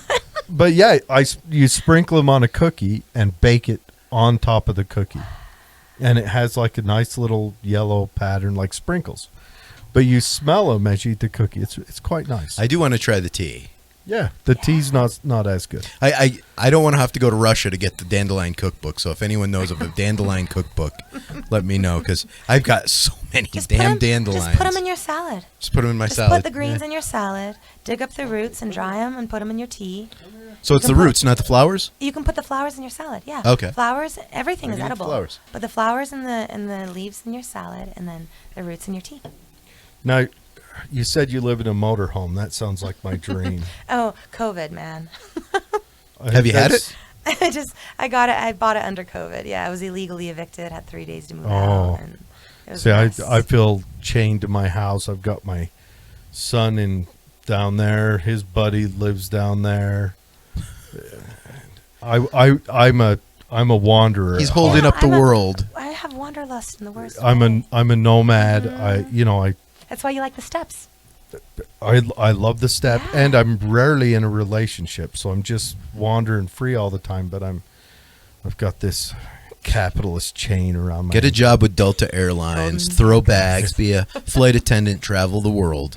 It's the best way to Dude, go. I'd make an outstanding flight attendant. Mm-hmm. I'd be Cookies, up there coffee? dancing. Dude, and now under COVID, they don't even have to hand out drinks. They just give you like a little care package. That's it. They're done in Man. like 3 seconds. I'm telling you. But so my questions under communism are, how does innovation happen? Well, but that's the thing is I'm a market communist. Okay. So, and Lenin was a market communist Okay. because he believed in, you know, using the forces of the market along with the people owning the means of production in order to innovate. And so like he had, I mean, I don't even know what we could have had come out. But of Russia how if does he how had does that power. work though? Like So like, have you you've heard of got the your Mondragon Cooperative in the Basque region of Spain? Yes. Yes. Yes. Exactly like that. Okay. Yeah. So for the least listeners, the Mondragon Cooperative in the Basque region of Spain is the largest employer probably in the entire country. And there's a conglomerate of all these different industries that creates something like $5 billion Actually, of revenue. the first guys to fight the German Nazis. Yes. And During they the- actually, like, under, when there was that Euro crisis, they were the only, like, throughout the Euro crisis, when everyone else in Spain actually suffered, like, one of the worst in the entire region, they had 7% GDP growth. Okay. Now the Basque region is the mountainous region, kind of inland on the Yeah. north of Spain. Yeah. Okay. So yeah, that. So I believe in cooperatives. Okay. And it doesn't mean that, there is no necessarily hierarchy, but it means that right now the shareholder gets 1 vote per share. So that allows maybe 5 to 10 people to have all of the decision-making power in a corporation, even though there may be thousands of shareholders. And that is not democratic. And you believe in democracy. And you believe I in do democracy. not believe in democracy. I actually like the 1 per share. So I'm a big fan of the Free Republic of Liberland. I don't know if you've heard of that, but one of their voting protocols will be, instead of like paying taxes, you can voluntarily submit 1 merit, which is their currency, to represent one of your vote if you are a citizen. And with that vote, you can deny legislation that comes through the government and kind of like put a stop to something you don't like as a citizen. Yeah. Now, if I have 5,000 merits, I get 5,000 votes. If I get 10 million merits, I get 10 million votes. I can stop legislation right there as a citizen. But that allows very few people to control all the decision-making power of the society. And that, to me, is draconian. I mean, It is. Why? Well, it's draconian by. If by it's earned merit, if it's not It is printed earned. money. But how often is it actually earned? The vast majority of the wealthy people in the United States get their money passed down from their lineage. It's not actually earned by them. Even if it is earned, it's still draconian just by one person carries a substantial strength. And I'm not disagreeing because I believe in a constitutional monarchy if I have to have a leader. So Yeah. And I believe in that, 'Cause but I I want to don't- vote for him. I don't want him I- to get there because sociopathy is very closely linked to a lot of money. And so I don't believe Putin to be a sociopath, but I do believe someone like Bill Gates is. but not all If you're in the sociopaths- KGB, you definitely have to have an element of sociopath. Not necessarily. to No, you. he was actually came from a poor family. Well, sure, And yeah, but- under that time, the KGB was like, hey, working for the FBI. And you, He same with started the out- FBI. I mean, a CIA. You're thinking of the CIA. Didn't probably he more start than out the a FBI. communications enlistment in Yeah. the Russian army? Yeah. And then, Yeah, he was in the army. I mean, you were in the army? yeah, he started out. But anyways, if I had to have a ruler, I like a monarch because you got someone to look at and say, dumbass. Exactly. Whereas a president, you got someone to, oh, you just got here. Exactly. There's nobody to blame. And that's It's the system to blame, and that's what creates this like monolith that is all this facade of the shadow system of where nobody has any sort of like we can't blame anyone I because do we don't know believe- who it is pulling the strings. Well, our founding documents had it made. It was set up as a more of a free market nation where you had to be you had to have stake in the game to vote. Because otherwise they knew that those who didn't have a stake would vote to take away from those who produced for the people. And then the way votes were spread out, the people voted for Congress. And then the states voted for the Senate. And then the Electoral College voted for the president. But that got diluted through, the worship of democracy. I don't think the 4-year presidential system would be bad if you can separate the power of money and state. and exactly. Just like we separated church and state, Yeah. we need to separate the power of money and state. And then you have, no matter what happens, a sense of responsibility. If you can't print your own money, if you can't just type in the zeros on your bank account, there is a sense of responsibility that you have for those coffers. And right Yeah. now, Oh, yeah. I mean, And money in state when Yeah. it comes to campaign finance. Citizens United was awful for our democratic processes. And I worked in political finance for a decade. I know, like, the thing that I like about traveling is that corruption is available to all. When I got stopped by the police in Venezuela for not having a stamp on my passport, my person I was sitting next to was able to pay him off. We were able to move on. But here, corruption is only available to those at the very, very top echelon. it's a lot more expensive. And because they have the money, exactly. And it's called campaign finance. It's still corruption, but it's just not available for us to bend the law in our favor. It is Whereas very true. in the rest of the world, I like that in Russia. Hey, if you're driving drunk, you can just pay them off. And they gauge your level of wealth, and they give you kind of like a sliding scale, Yeah. which, See, it's very egalitarian. I'd rather just have self-driving cars and not have to worry about driving drunk. Amen to that. Now- Please. You know, I Elon, don't drive come on, drunk, buddy. but- yeah, I know. Pay someone Elon, off in Congress. You there, Elon? Elon, checking in. Yeah, I'm sure he'll name his kid a weird name again. No, I dig Elon. I dig the guy. I mean, what How can could I you say? not? Yeah. I like autistic people. Me too. Because- I think, Putin's autistic, I think. He could be. I would have to. Asperger's. I've never really. Well, he makes a lot of eye contact though. Putin's very direct. He's Yeah. there. He's in the moment. And if he does have Asperger's, then he was honed in the military or in the KGB Yeah. to get past that. So could be. Putin is probably the most badass leader on the face of the planet. I give you that. But I do not want Putin to be in charge of Russia forever. I don't want He'll die. Winnie the Pooh to be in charge Dude, of China if someone forever. better comes along, yes, please. But Putin will there's die just one day. so many nefarious interests in Russia Hey. right now that I would just rather stick with the devil I know. You're going to get polonium in your coffee if you try to run up against That's Putin. not true. You don't know who had vested. I mean, those same journalists were doing a lot of It could have been investigative the reportive into mafia. Chechnya, into the mafia, into you don't know if it could have been fucking us wanting to have a false flag to blame Putin. So If I had to bet Bitcoin, I'm just saying. I'm going to say he's a badass. But also look at motive factor. Like, he has overwhelming power already. There is no need for him to kill a journalist. Like, it doesn't matter. He another good will point. still win again. So where's the motive? And again, Some- we're only getting And all where's the that. Chip on profit. your shoulders. Chips on your shoulders. He doesn't have any chips on it. He doesn't give a fuck. He just wants to do better for the people. I like when Megyn Kelly was interviewing him, and he laughs and he says, the translator finished it. He says, "You guys think that I have this much control in your election?" I can't remember. Yeah. But Yeah. I- You think And Megyn Kelly just sat there dumbfounded. I'm here because I'm pretty. I'm fairly smart, but I'm pretty. But, When it comes to Russian interference, just remember Adolf Hitler was the product of Russian interference in Germany through communism. well, Vladimir Lenin was the product of U.S. and Germany's and England's. We released the interference. Pandora's box. also, Russia. Hitler got his idea for eugenics from what we were doing to Oh, the yes. people in our asylum systems. Oh yeah, So Okay, touche. eugenics has Touche. It started here.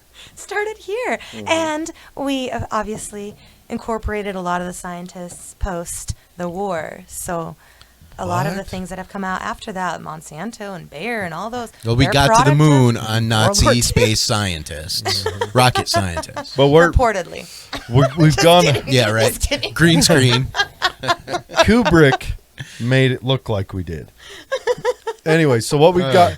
So Wrong podcast, Jerry. Yeah, I know. That's Back to Jews for Jesus, right? there actually is a sect of Judaism that follows Jesus, Messianic Jews. I knew a few of them. I'm writing a book about Jesus. Very cool. So, how does innovation happen in the commune? Yeah. Well, how does innovation happen under capitalism when people are under wage labor that's fixed? There is no vested interest for them to work Okay, what I anymore did is I and saved put more money. power into their 40 hours a week. I mean, there is no I work a incentive for few them to more work than- harder. I I- know, but in normal work, there is no incentive for people to work harder But there is. than There's- what they must. There's more money involved, whereas in communism there's a fixed pie. Whereas But it's not capitalism fixed. has a mobile pie. No, it's not fixed. Co-ops aren't fixed. Co-ops are able to create more and more money by creating more and more value.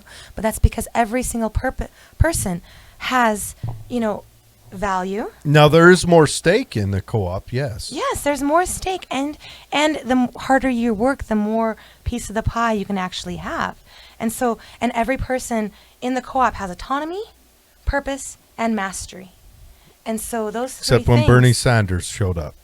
Said to throw his lazy ass out. I love Bernie Sanders. Stop I'm the weirdest it. person. I get along with conservatives. I get along with Democrats. Yeah. I also am hated by Republicans and hated by the Democrats. I had lunch with Bernie Sanders back when I was in the Vermont Air National Guard. The guy would just show up for lunch, and why not? I mean, they're free. I like Bernie Sanders. They're free. God. He just seems like a good dude. Okay, but I like him, but he's delusional. But he had a fucking heart attack and kept running. He was back That's out on pretty the tough. street 2 weeks later. Yeah. Now, granted, I don't have as much energy His as shoulders, he has as a 7-year-old. his shoulders are higher than his forehead and his ears. because he's really stressed out, I think. I think he's just an old man. Defensive. He's got to defend his communist stances. Hey, dude, my Bernie, no. I've got the only fist fight I've ever gotten in was over Bernie, and I broke up with my ex-fiance over Putin. So those two men can't. You got in a fist fight with the dude over Bernie? I did, yeah. Did you win? Anyways. I headbutted him, and then he bitch slapped me, and I Jesus. stood there. Okay. So you, 'Cause I you could've initiated killed the him. force. I could have killed. I know, but he tried to burn my Bernie poster, and I was like, not happy. He tried to Destruction of burn. property. Yeah, I know. Why? That's not Why? good. 'Cause Why did the relationship have so much violence in it? Alcohol. I don't even yell. You can get me. No, you it was a friend. It was a total friend. You and can get he me just got drag drunk. ass drunk, and I don't yell at people. Well, no, but I don't know. But that's interesting because, all right, so he destroyed your property, so you retaliated with violence. Well, because we were in the standoff. Well, in and I'm communism, like, there's burn my personal property. property. Now, if I did that And to a then- Black Lives Matter protester, I'd be like, hey, that Dave Weiss guy's an asshole. all I did was headbutt him, but it was really hard. All I did was that. Yeah. But anyway, Only so one and only time I've ever really. so back to inflicted violence. back to the capitalism Yeah, okay, feeling. let's go. Yeah. Okay, so all this in here, Yeah. I'm a wage laborer. Yeah. I work in a factory Yeah. and all that stuff. Mm-hmm. But all this in here was me seeing a little vacuum Yeah. that I filled for me and my sister initially. And then me and Dave started this other show. This is the #1 political Tooele podcast in all the. In all of Tooele. Tooele. On, well, Is there it's also another- the only political podcast in Tooele. Well, my other But- show's the #1 Ghosts and Aliens podcast in all of Tooele. You're amazing. Number Okay, one. So you're in the wage labor. So I want to ask you, do you think it's fair? Do you think anyone has 47 times your value? Oh, I'm sure lots of people have 47 No, times but my really? value. But 47 times your value. The person who Someone cured can be polio. 47 times Now- smarter than you. now- 47 times more energetic, more you're not- productive. You're not throwing a high leap to get 47 times smarter than me. Why But- 47? Why not 48? Well, because the average disparity between a CEO and a wage worker in the world, in the United States, it's more like 256, but in the world, it's 47. Now, I've got a few questions. Now, one of my things is I think what enables the corporations to operate the way they do is the government. I think the government flooding in and regulating, which holds down Yeah. competition, Yep. and That also inhibits or Centralizes. it Let's inhibits say growth. centralizes. It does a lot of stuff. Also, the government has a law written into corporations that shareholders must gain X amount of profit.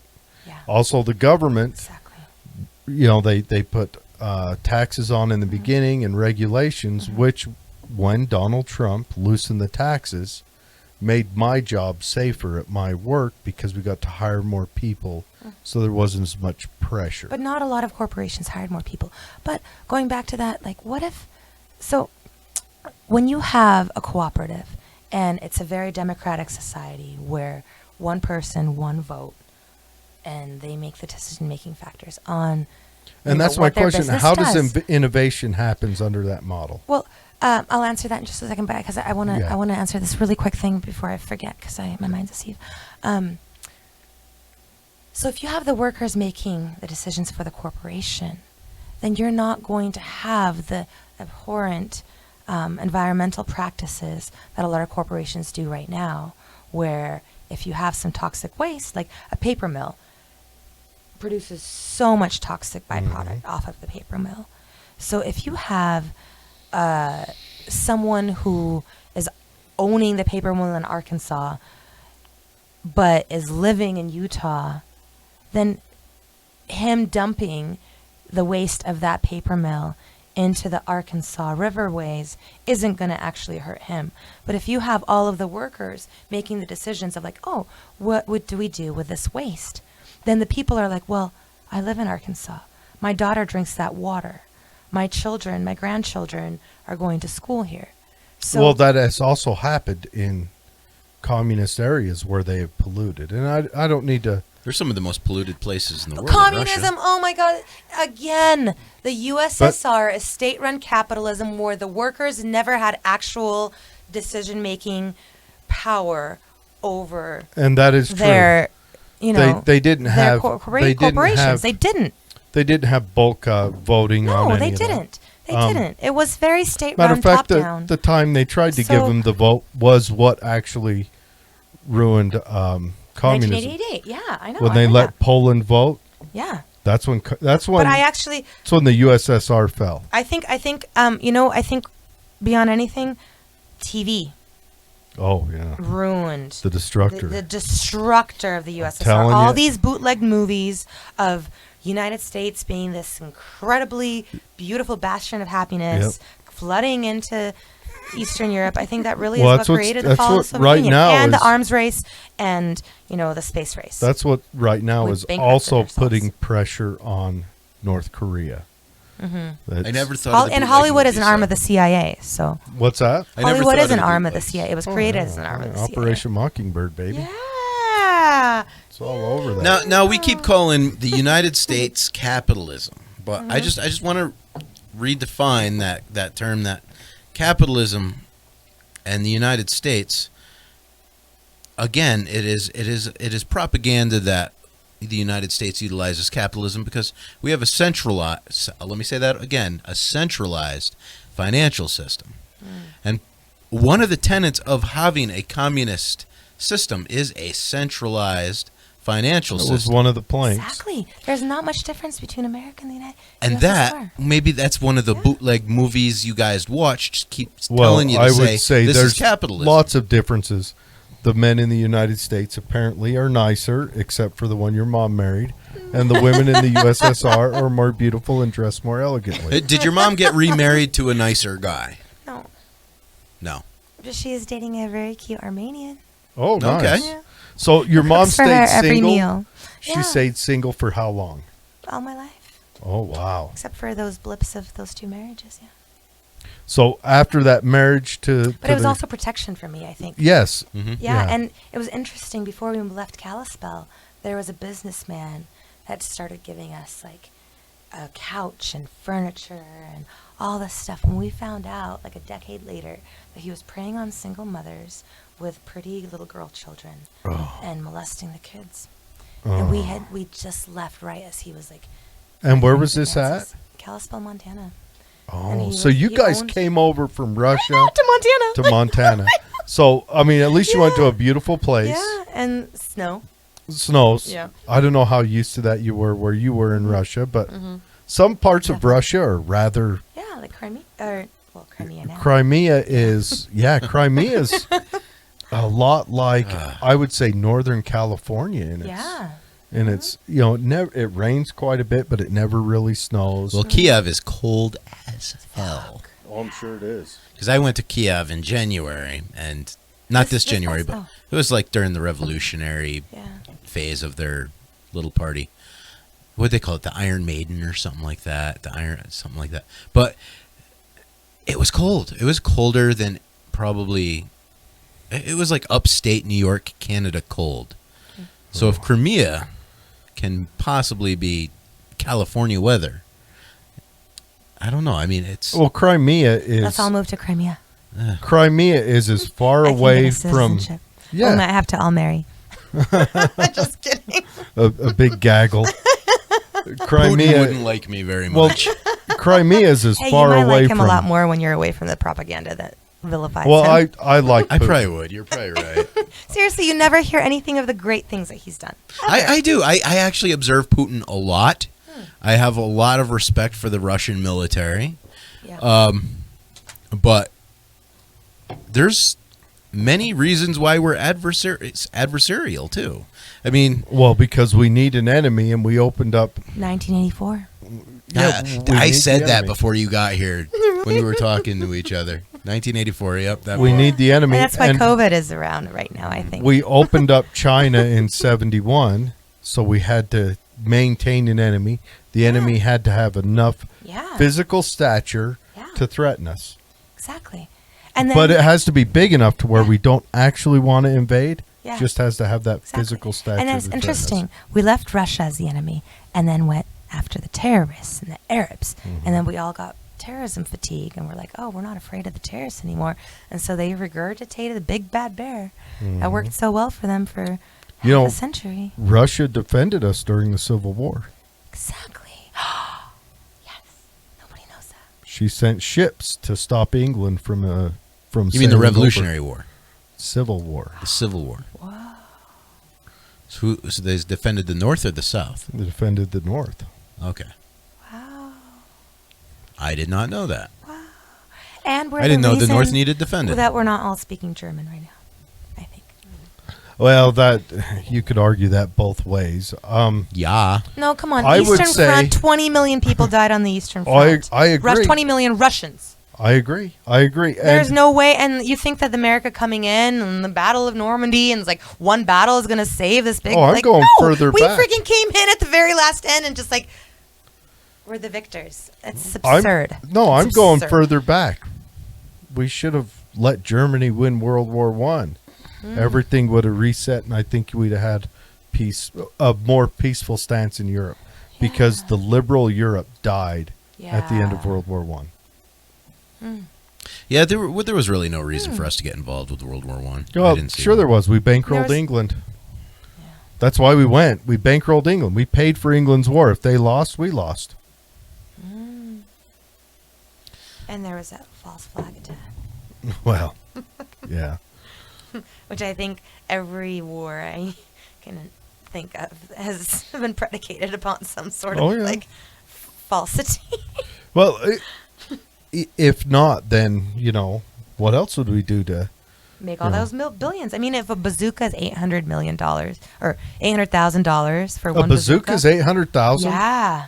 I've shot a bazooka. That was not very expensive to shoot. Must have Well- been back Well, in the and old days. According to like what the Defense Oh, Department pays for. just like and the so it's all hammer inflated. costs. You The know, golden like hammer, the remember golden that toilet mug seat. that they paid like $100 for? Yeah, yeah. My work does the same thing through Granger. I'm telling you, Granger, that's a. Anyways, so, okay. I would really... Your wife is yelling at you right now, Dave. She told me it's time for bed. And you feel free to share this on anything you want to just- share this I on. think I just did. Okay, good. And Okay. we'll record it. And I'm very interested in this. I've looked into anarcho-communism and anarcho-syndicalism and anarcho-feminism. I know it's a lot of isms. Too many. Yeah, I like to stick to the non-aggression principle. That Well, to me, it just seems simple and easy. yeah. I like property ownership. I think that ties you to Makes you responsible. Well, it makes you responsible, which is, well, I don't think that's true. What about the indigenous? They didn't believe in ownership of anything, but they believed that they were stewards of the earth. okay. They had to take care of them. Are you sure that's not propaganda?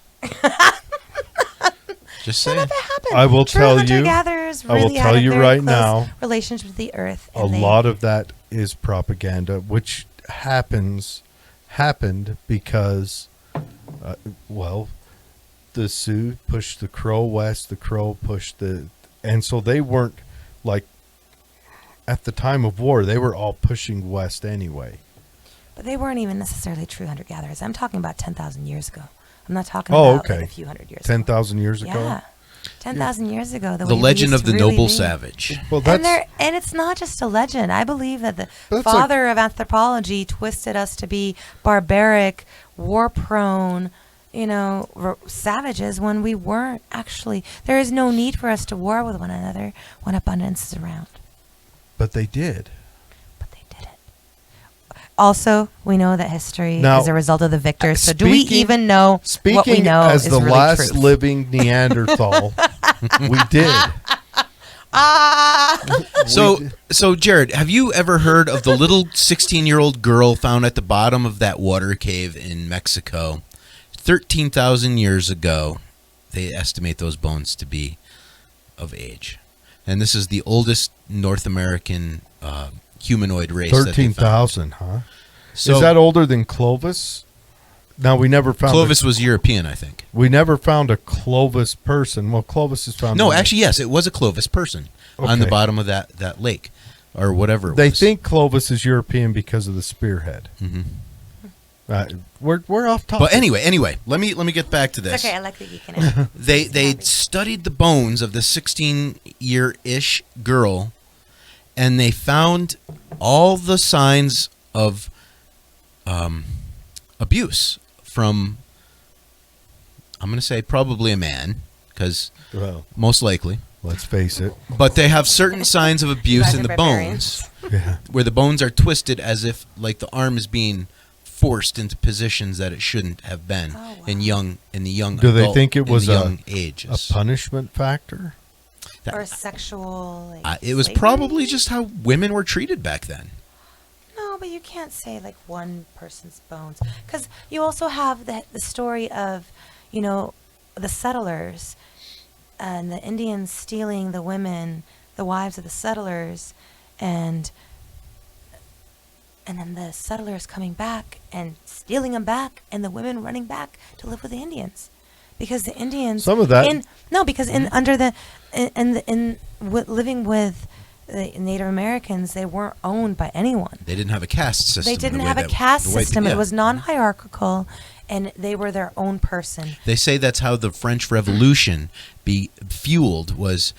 So when the indentured servants and everyone would come over to the New World, some of them would go off into the forest and say "fuck this" and live with the Indians because they didn't have a caste system. Well, that's what the Yes, Seminoles were. exactly. And those ideas migrated back to Europe Yes. in a This- big way. The Seminoles were white men.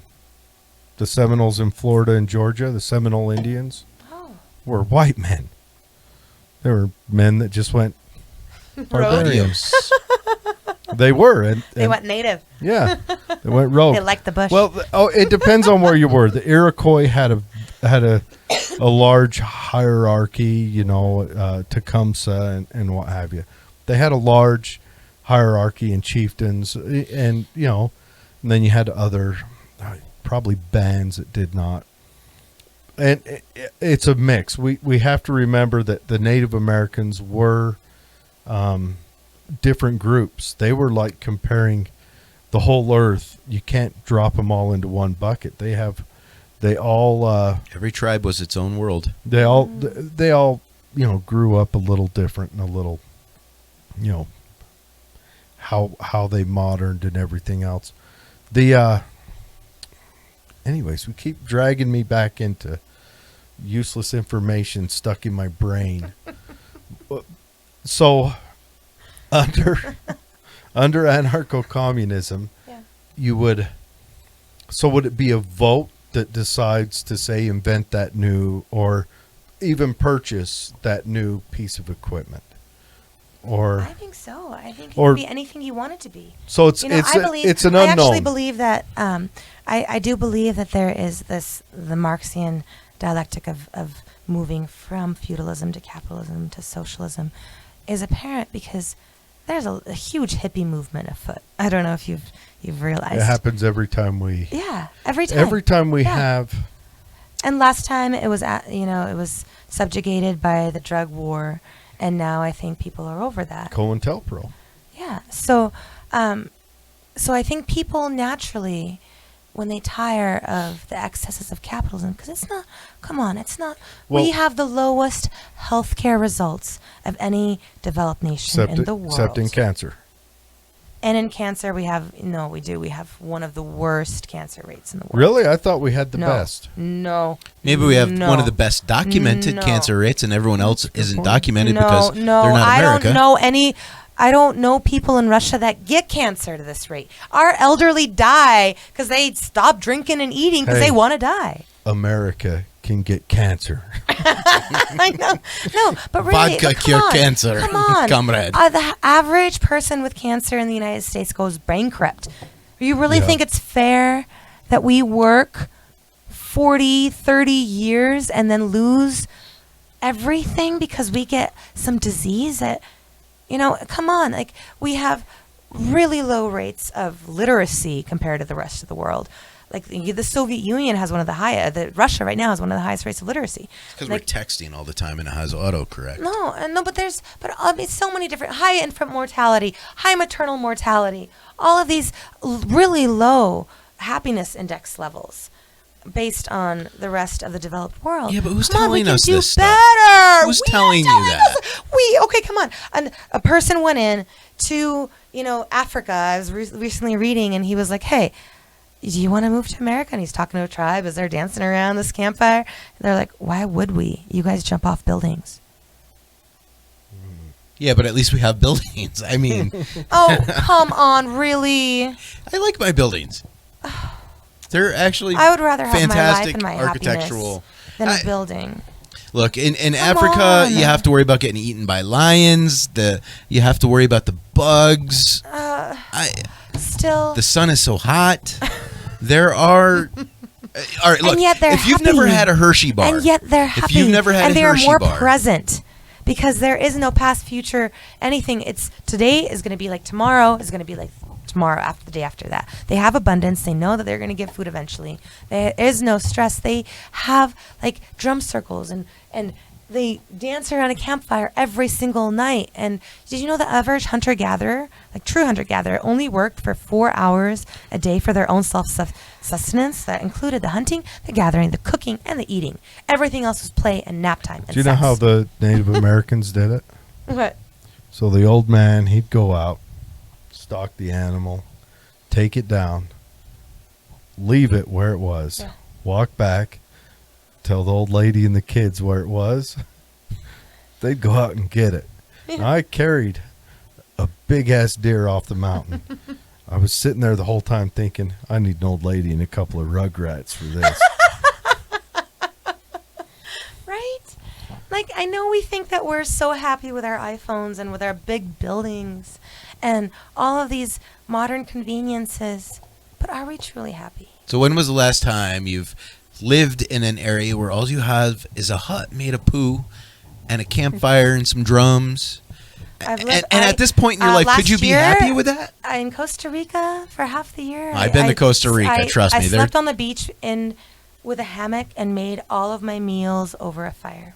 Okay. Right now, Costa to Rica, this I day, see. I mean, I just got I can get running it. water in my motorhome, so I'm not living much differently. So, like, it's like happiness is a state of mind, and I really don't think all these excesses are actually improving our actual value of life. So, I think that in a way we need to go back. So, I think Marx envisioned us getting so tired of the ravages of capitalism that we decide enough is enough, and we go back to simplicity, simplicity, simplicity, as Thoreau said. And we live in tribes of 150 people or less, because that is the optimal number according to how many people we can conceptually know and really, really, truly know. And then beyond that, anonymity breeds all sorts of societal ills, where you're not going to necessarily diddle your neighbor's kids because they know you, but maybe you will in this society because sociopathy is king. But anyway, aside from that, well, and we also don't know exactly where that comes from or what initiates that. yeah, We do know that it's carried on Yeah. through. yeah, I think it's 10%, 10 or I think it's 14% trauma. Hurt is people carried hurt on. people. Yeah. Yes, they do. They do. Yeah. And that comes with, I mean, most of your, when it comes down to marital strife, domestic violence, Yeah. all But if of you that. have if you don't have marital strife where love is shared equally with everyone, where a woman on the night of wanting to conceive a baby would sleep with the best hunter and the strongest and the smartest and like 10 different men, and then all those baby You wanna hear- fathers would have vested interest in making sure that baby Yeah, would that- reach adulthood. Does that And- work in today's society? I mean, that's interesting. That's like 10 guys trying to buy a house. Well, the way it and is, expecting none of them to walk away. the way it is But you I know, think it could be an evolution where You know it's the a genetic- circle. Evolution is going, we went away and now we're going back. the genetic. I don't want to go back to that. The genetic line. You don't want to sleep with every woman in the tribe? No, it's one man. 3% of males in history Yeah. flow through our genetics. Whoa. Who are the 3%? Like I think Genghis Khan is like, What? and I don't know about 3%. I mean, I No, it is. Get It's that number. 3%. We're damn apes. How do So you we're all think? cousins? How did the chips do it? No, Listen- what it said is it was like 3 in 100 men bred. All the women bred, Wow. but like 3 in 100 men bred. That's kind of like a And now that's our genetic tree. Now that lions probably, and wolves, right? well, it's going on right now in the Middle East where one man will have 32 wives and a lot of young men will, learn how to fly airplanes, learn how to shoot Kalashnikovs because they don't have any other option. The reason I think that's bad is because that spells disruption. You can't give young men no sexual outlet. Agreed. I agree with that. But that's why you can't have that. The woman breeds with the best hunter and the breeds with the best that. But look And at this. pair bonding is extremely important. Yeah. But look at this matriarchal society in China, for instance, where a woman upon coming of age would be gifted a flower bedroom facing, the street, and the whole rest of the family would have a courtyard.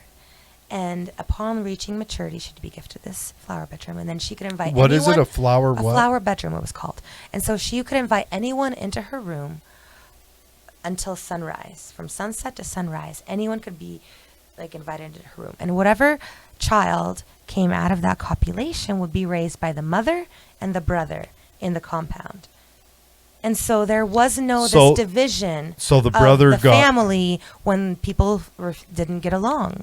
When partners separated. Okay. So there was a lot more stability. So the brother. Yeah. So the Became child. the de facto father. The Yeah. child didn't know the father. The child only knew The mother, the brother, and the mother. the grandmother. Yeah. Well, they got one child, one rule in China, though, don't they? Not anymore. But you have to worry about your brother being And I don't think indigenous Weak societies have to. or weak-willed or something else. Or what if there is no brother? Where does that? But there's always a brother, usually. I mean, and when there's societies like that, there's always someone. But also, 'Cause- but the great thing about that is that there was no fracture of the familial Well, yeah. system when there were any sort of spats between the two partners, because that doesn't necessarily. Well, the way the it's not Sherpas necessarily do meant it for lover. is Yeah. one daughter will move in with a whole family of brothers, and she's the wife to 3 or 5 or whatever brothers. But maybe And then what that's happens to the other females? well, they don't have a lot, or they maybe. I mean, they're Sherpas. Maybe they get the cold nap. I don't know, and that's horrible. But what happens to? And maybe it's just I've been raised with this jealous mindset of. I hate to use the word, but for lack of a better term, it's ownership of Yeah. your partner. And that came out of the agrarian revolution. Well, and also Yeah. giving ownership of you to them at the same time. It's just not one way, and that's where a lot of people get confused. It's two-way ownership, two-way Yeah. investment. And I into say that these pair things, bond. but I don't necessarily. I mean, I want my penguin, my macaw. I want my one-on-one. So, but I Your but penguin, ideally, your macaw. Yeah, but ideally, I What's think a penguin and a it's macaw? interesting to think of like It because is. penguins and macaws mate for life, you know. Yeah. But like, but I think it's interesting to think of different concepts of who we could be and who we've come from to see if maybe that's a way that could be along our evolutionary spectrum that could be better for us. Because if every man is satiated, can get whatever he wants, and there's not going to be all these incels shooting up schools. Okay. Now, if you make it to where that's why pair bonding is there. Mm-hmm. Because prior to that, But how many marriages are sexless? probably all of them after what, year 4? But anyways. Is it really working? Well, no, you're correct. But what happened before is the women would congregate towards the wealthiest, Yeah. be it wealthiest in ability or wealthiest in Yeah. Resources, in raise children. resources. Resources race, yeah. But the men would uprise then, and that's where you get the problems. That's where you get needless violence in your community. It's these men that don't have that ability. So then sometimes women get pushed out of society or due to, bad choice or bad circumstance, whatever. And then they go work in special buildings where in that special building they would service these men, but their life was extremely sacrificed then through violence, through everything else. So Peaceful parenting. It all comes back to making a peaceful, well, that's ideal. peaceful society. Well, I think about The Lion King when I think of that. Like Jafar Uh-huh. must have been the younger brother that was ostracized. And then from the Well, and he was community, hurt, because there was had that only- scar. Yeah, he had that scar. And there was that one lion for all those lionesses. And he couldn't have a family. He had to go, like, Well, you have know how Congress with lions the do it, hyenas. don't you? Yeah. You know how lions do it. Mm. So you'll have the pride. It'll Yeah. be, 8, whatever, Yeah. 6 females, Not one Jafar, male. what's his name? I called him Jafar. Scar. Aladdin, Scar. Oh, my God. I'm But so anyways, sorry. no, you're fine. You better apologize. But anyway, so what it does is if the paternal lion, the patriarch Yeah. gets defeated, Yeah. the new patriarch, step 1, it kills all the cubs. All of them. All the offspring get killed. Because by that happening, it brings the females back into heat so he can replace them. And boy, nature's a Nature's a bitch. bitch. A cruel mistress. You ever watch like those National Geographics with the monkey wars, like the different monkey clans and stuff? Oh my heaven! They don't just throw poo; they are some violent little creatures. Chimpanzees getting a hold of a monkey. Yeah. I've That's seen the it. scariest thing. Oh, my God. So bringing it back to the original topic. Yeah, my we que- wandered off. I'd Yeah, never I do know. that. So Jared introduced me such a great to conversation. what's called anarcho-capitalism. Yeah. Which I think is the form of capitalism that we're not experiencing here in America, Yeah. and that we kind of like miscommunicate with each other. We mistaken capitalism for anarcho-capitalism and cronyism for capitalism. Well, Yes, capitalism exactly. was named by Marx, and Marx called fledgling property ownership with strong landed gentry capitalism, which it wasn't. So then you've got Murray Rothbard and guys like that who explored what capitalism could be. Ludwig von Mises, through Rothbard, through Hoppe, they really did some deep exploration into that. What can capitalism be? What can it achieve? If you retract government controls out of it, and then the question does come up, how do you control for the rape of the land or the rape of the resources? And that's done because capitalists try to sell. And that's done through an honest and open media. And they're the ones that say, hey, this guy, look at what he does here, and people no longer buy from him. And that's one of the answers. Another answer is there are still courts. What's that? We don't have an open and honest But there's still courts. And with courts, there's tort. We don't have an open and honest court. That's where you pull the government out. There's no government. But what happened with the Great Depression? I mean, that was excesses of capitalism. And then the government stepped in with the New Deal, tried to subvert a little bit. How long did that last? Crony. I mean, How long what? did it last? The What? Great Depression. a decade. I don't know. 12 years. Yeah. Now, there was a crash in 19. Yeah.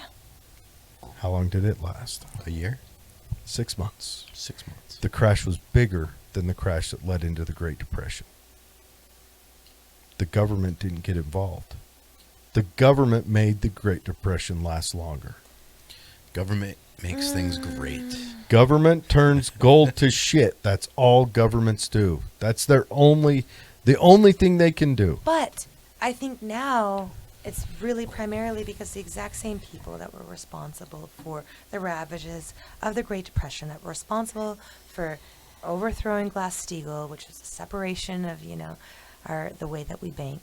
And then now they're on the running backside of that, they're running our government and making all the laws Yes. that help the crony capitalism. now on the backside of that Glass-Steagall, where they deregulated Yeah. the investment house from the Yeah. savings house, all right?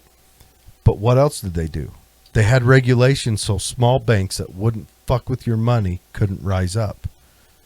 So they didn't allow competition into the market. Exactly. They gained a So monopoly. what we call capitalism isn't even really capitalism. There you go. It's called protectionism from a We get along. We agree. Oh, I know. particular point of view. Okay? So, I mean, all right, so we can agree on this. Yeah. Okay, but let's bring it back. So we have the anarcho-capitalist point of view, and then you have the anarcho-communist point of view. Yeah. Now explain to me the big difference between the two. I think in a lot of ways they're the same. Yeah, Because it boils, I believe in market communism. I believe in what, it boils like- down to property ownership. Yeah. And when we say And property, I believe it's that means of production style property. exactly means of production. I don't believe that necessarily you can't own property. You can't own an iPhone. I do believe that if you are starting a corporation, that the workers should have vested interest in getting the fruits of their labor. So instead of, your wage labor being $20 an hour, paid $20 an hour, and everything else in excess of that you earn goes to the hegemon, then that goes back into the corporation, and you can choose as a decision maker where that goes, whether it goes back into your coffers or goes back into investment, goes back into the community, goes into cleaning the rivers, whatever. So that's what I believe. And I believe that I don't believe anyone should own is 250 times the value of anyone else. I believe that we are all one. I believe we all have value, and that we're all beautiful in our own way. And we may not be the smartest person in the room, but God, doggone it, we have something else to offer that's just as valuable. That's right. I So- can pick things up and put them Exactly. You're so fucking brilliant, man. down. No, So- I'm not fucking Neanderthal. No, but so why does any life equate to 250 times the value of anyone else? You No, don't have that many more hours in a day. No. You don't have that much computational power. Could you do that as an individual if it was a free market capitalist society? Because I think people are able to get that far ahead of others because of favors with the money printers There's and a lot of government and protectionism Of course. with and they do patents receive and the money copyrights first. So they receive the money at that 0.2% interest. And you're aware of this. You Exactly. worked in finance. Yeah. They receive the money first. The company I work for is huge. It's like Fortune 3. Okay, it's a huge company, and I guarantee they get a lot of different favors, but I would like to think that it's a well run on the corporate level and has the proper set of ethics, especially because of the staple industry it's in. And there are industries that don't. I mean, let's not forget the Ohio River did start on fire. But they had kind of cleaned it up before the regulations came down on them. That wasn't until 2 years after they cleaned it up before the government said, oh yeah, now we'll jump in and do this. Just like child labor laws. Yes. It was like 75% of the child labor had moved out of labor. And then the government jumped in and says, now we'll make this illegal after it's been cured. So the government likes to get credit. I believe that's how vaccines happened, actually. So. Well, I mean, come on now. I've got a new vaccine appointment to make soon. Well, Putin's got a vaccine for me. And suddenly мы можем говорить по-русски, потому что у нас vaccine.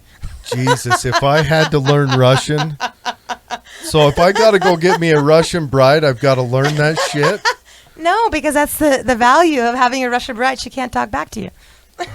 Oh, she can talk back. Remember this. When Patricia first got here to this country, dude, she didn't speak any English. I hear her yell at you all the time. I'm sure when I get back home, because she already said, hey, it's bedtime. Yeah. Guess what? Oh, yeah, your goose I'm sure I is got cooked. it coming. Your goose is cooked, and it's going to be and done. it's going to be in English and Brazilian. It's going to be done in a language, and she scares me a little. Love you, Patricia. Oh, those Latin women. Don't kill me, honey. Yeah. Yeah, she's a firecracker.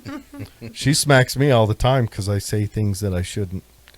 I should have brought a fork in with me because I want to dig into that pie. Do you? Yeah, dude. There you go. Oh, thank you. Okay, so this is. Now you made this. I did not make it. I just came from a dinner party and. Really? Who made it? You should have just said you made it. I know. You should have just took credit. I can't lie. Any more water?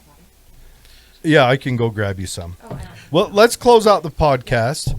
We've done a lot of chatting, and I hope we can have you on again. I would love that. Yes, Yeah, anytime. I would really love that. This has been fun. Go ahead and plug Yeah. your podcast because you have one too, don't you? Well, I have I She go does live. Facebook Lives. Facebook Lives at very 420. educational. Mm-hmm. Now that's where I picked up on you Yeah. because you'd go on there, and at first there's a lot of hippie stuff. You know, Yeah. look at my garden, look at my Yeah, I dirty know. buddy. You know, look at whatever. I'm, My dirty buddy. you know, whatever. True. But you're bringing it up, you know, and you know they all seem like great people. Yeah. And then I watched the one where you talked about Marx, and at first I was like, God damn it, God damn it, God damn it, God damn it. Why do people idolize that dirtbag? Read Buchanan. Of course, he didn't write much. Yeah. It's mostly a collection of his letters. Yeah. But he was a bold dude. He stood on the front lines of the Paris Commune. You know, whatever. Well, Marx ran and hid, and then knocked up his maid, and then threw her and the child out Had on the Engels street. pay for him everywhere. Not just Engels. A true He Marxist. stripped his parents, then he stripped his in-laws, then he stripped Engels. Sounds like a Black Lives Matter movement on steroids. He's well, and everyone called him dirty and disgusting. But anyways, but then I was like, oh, listen, because she may have read something different and pulled away something I can learn. And then you were on there with your mom, and that was my favorite one. I've watched it like 3 times because Oh my God, that's you're so precious to your mom, and then you guys talk about Putin, and I've always liked Putin because took his shirt off, rode a horse, and it memes the shit out of everything.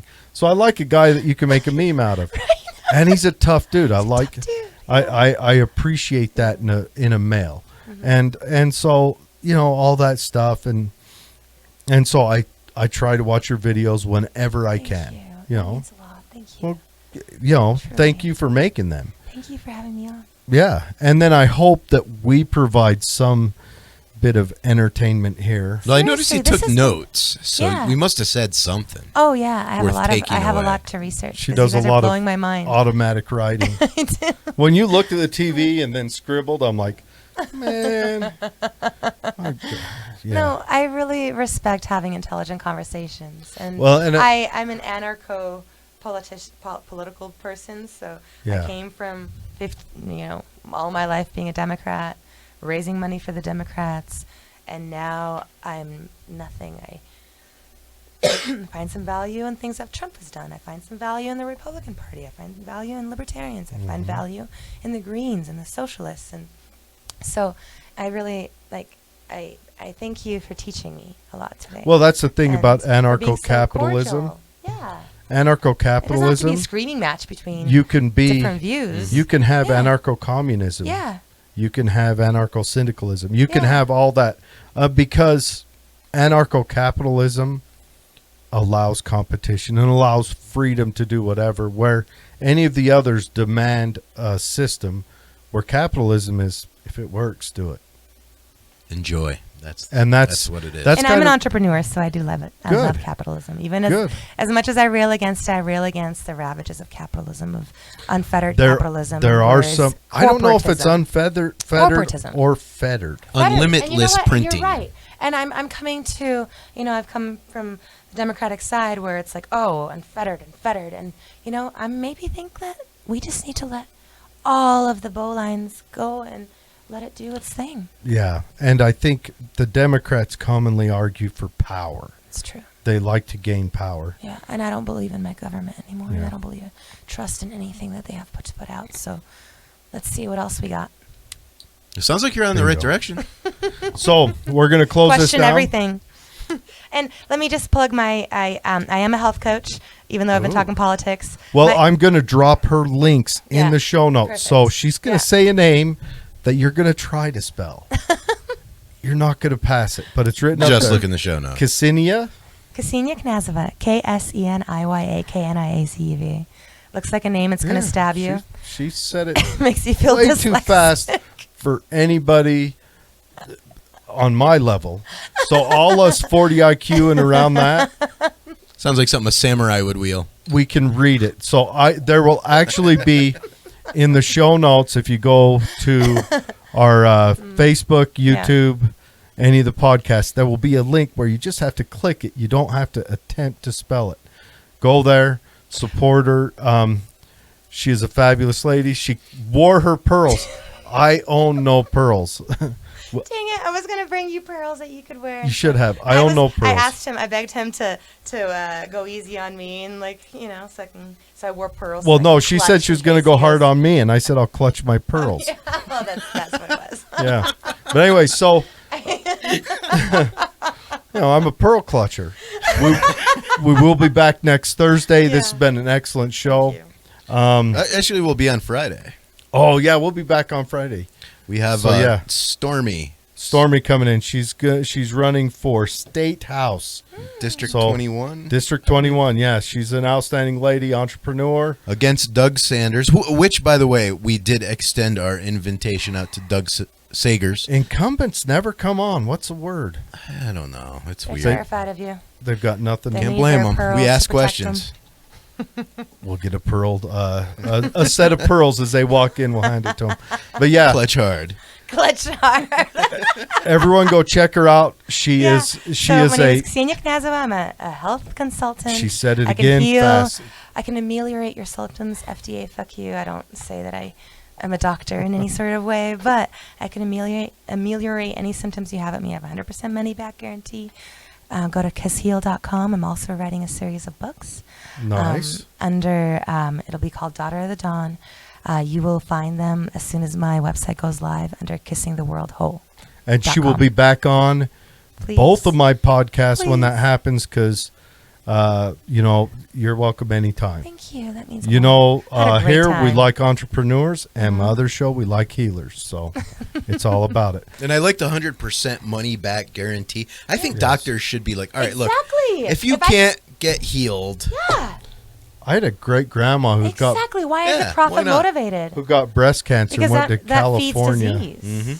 and she got a certificate of guarantee when she came back, and it was guaranteed. But yeah, so we'll link I up just to saved her. a man's life Go check her out. because Oh. I saved his gallbladder. So Really? Yeah. Yeah, we need to send a lot of people to you. Yeah. I healed my own cancer at 26. And Healed debilitating migraines, depression, bipolar. we definitely, yeah. You need to, can you heal? I can't say the R word. Can you heal dumb? Huh? can you raise IQ? Yes. Can you I elevate can, but me? you got to do a lot of work, man. Oh, just put books in front of me. They tried that once. It didn't work out. All right, but thanks for joining us, and Thank we you, will guys. see you guys Yeah. on Friday. And remember, check out the links, go support her, everything else. Thank you. Cheap, cheap little birds fly high.